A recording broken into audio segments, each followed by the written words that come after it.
Hello दोस्तों, स्वागत है आपका अपने YouTube channel achieve your dreams में। दोस्तों, आज हम बात करने वाले हैं इस वीडियो में कि क्या इस दुनिया में सच में भगवान होते हैं या नहीं होते। कुछ लोगों का मानना है कि इस दुनिया में भगवान होते हैं और कुछ लोगों का मानना है कि इस दुनिया में भगवान नहीं होते। कुछ लोग नास्तिक हैं तो कुछ लोग विश्वासजनक हैं। आज हम एक प्यारी सी कहानी सुनाने वाले हैं इस वीडियो में। इस कहानी को सुनने के बाद आपके दिमाग से भ्रम दूर हो जाएगा कि इस दुनिया में भगवान होते हैं या नहीं होते हैं। तो कहानी में बने रहिए हमारे साथ एंड तक अगर आपको ये जानना है कि इस दुनिया में भगवान होते हैं या नहीं होते हैं। इसके पहले कि आप कहानी में खो जाएं, चैनल को सब्सक्राइब जरूर कर लीजिए। तो बहुत समय पहले की बात है, एक गाँव होता है। उस गाँव में एक घना बागीचा होता है और उस बागीचों के बीचों बीच एक कुटी होती है और उस कुटी में एक साधु रहते हैं जो भगवान में अटूट विश्वास रखते हैं। वो अपना पूरा जीवन भगवान की पूजा में लगा चुके हैं। अब क्या होता है कि वो भगवान में इतना विश्वास करते हैं तो जहाँ कहीं भी जाते सबको यही उपदेश देते कि भगवान कड़ में है। तो एक दिन क्या हुआ कि उस गांव का एक नगरवासी जो था वो उनको निमंत्रण पर बुलाया और वो संध्या का समय था।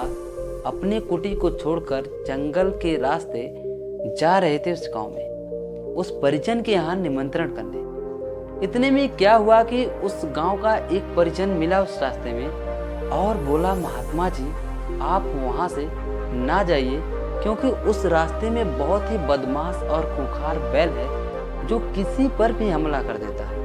इतने में साधु जी कहते हैं कि छी ऐसा कुछ नहीं है। अगर हम उसका कुछ नहीं बिगाड़ेंगे तो वो हमारा कुछ नहीं करेगा और कड़ में भगवान है। मुझे विश्वास है कि वो बैल हमारा कुछ नहीं करेगा। और साधु उस परिजन की बात न मानकर उसी रास्ते पर चल देते हैं। आगे जाकर होता क्या है कि वो बैल साधु पर अटैक कर देता है और जैसे तैसे साधु अपनी जान बचाकर वापस उसी मार्ग से अपनी कुटी में वापस आ जाते हैं और भगवान की मूर्त के सामने खड़े होकर भगवान पर गुस्सा दिखाते हैं और कहते हैं कि कड़ में भगवान है, ये बात बिल्कुल असत्य है। इतने में भगवान जी क्रोधित होते हैं और प्रकट होते हैं और कहते हैं कि तुमने इस बात को असत्य कैसे किया।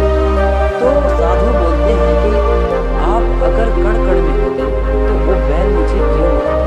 उन्होंने बोला कि वो बैल तुमको इसलिए मारा क्योंकि वो तुम्हारे भाग्य में दुर्घटना लिखी थी, पर भाग्य को कर्म से बदला जा सकता है। तुम्हारे कर्म अच्छे हैं इसलिए मैं उस व्यक्ति के द्वारा तुम्हें ये संदेश दे रहा था कि उस रास्ते नहीं जाओ वरना बैल से तुमको खतरा हो सकता है। पर तुमने उस परिजन का बात नहीं मानी, जबकि उस परिजन में मैं ही था और आगे चले गए तो उस बैल में भी मैं ही था और तुम्हारे इस दुर्घटना का कारण बना। तो कड़ में मैं हूँ। अगर तुम उस परिजन की बात मान लेते तो इस दुर्घटना से बच जाते।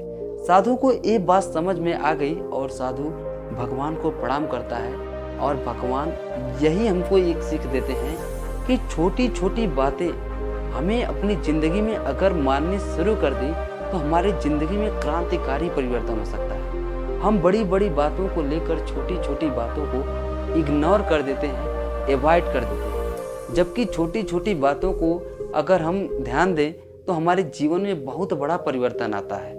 तो यहाँ से हमको यही सीखने को मिला है कि अपने अंदर छोटी छोटी परिवर्तन लाइए।